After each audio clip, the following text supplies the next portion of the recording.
Once, upon a midnight dreary, while I pondered weak and weary over many a quaint and curious volume of forgotten lore, while I nodded, nearly napping, suddenly there came a tapping, as of someone gently rapping at my chamber door. "'Tis some visitor," I muttered, tapping at my chamber door. "Only this, nothing more." How distinctly I remember it was in the bleak December, and each separate dying ember wrought its ghost upon the floor. Eagerly I wished the morrow.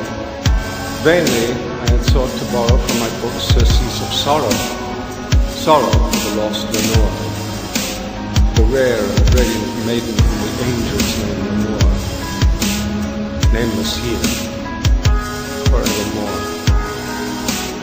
And the silken, sad, uncertain rustling of each purple curtain thrilled me, filled me with fantastic terrors never felt before, so that now, to still the beating of my heart, I stood repeating, "'Tis some visitor, entreating entrance at my chamber door, some late visitor, entreating entrance at my chamber door. This it is." Presently, my soul grew stronger. Hesitating then no longer, "Sir," said I, "or madam, truly your forgiveness I implore. The fact is, I was mad. So gently you came rapping, and so faintly you came tapping at my chamber door, that I scarce was sure I heard you. Here, I opened wide the door. Darkness. Nothing more. Deep into that darkness peered. Long I stood there wondering, fearing, doubting, dreaming dreams no mortal ever dared to dream before, but the silence was unbroken. The stillness gave no tone. The only word that spoken was the whisper. This I whispered, with an echo running backward.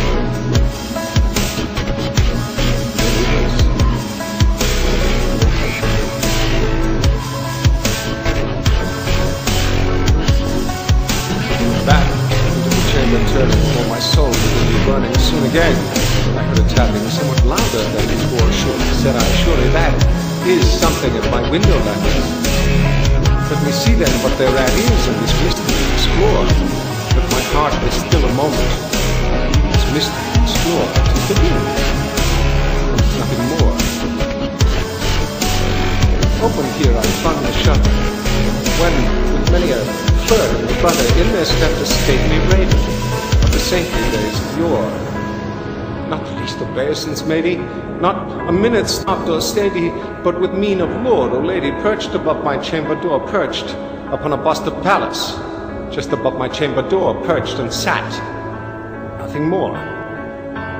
Then this ebony bird beguiling my sad fancy into smiling, by the grave and stir decorum of the countenance it wore.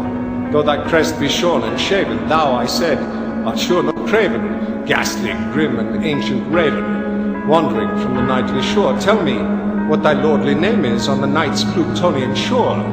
Quoth the raven, Nevermore. Much I marvel at this ungainly fowl to hear discourse so plainly, though its answer little meaning, little relevancy bore, for we cannot help agreeing that no living human being ever yet was blessed with seeing bird above his chamber door, bird or beast, upon the sculptured bust, upon his chamber door, with such a name as Nevermore. But the raven, sitting lonely on the pallid bust, spoke only that one word, as if his soul in that one word he did outpour. Nothing farther than he uttered, not a feather than he fluttered, till I scarcely more than muttered, other friends have flown before. On the morrow he will leave me, as my hopes have flown before. Then the bird said, Nevermore. Startled by the stillness broken by reply so aptly spoken, doubtless, said I, what it utters is its only stock and store, caught from some unhappy master, whom unmerciful disaster followed fast and followed faster, till his songs one burden bore, till the dirges of his hope that melancholy burden bore of never, nevermore.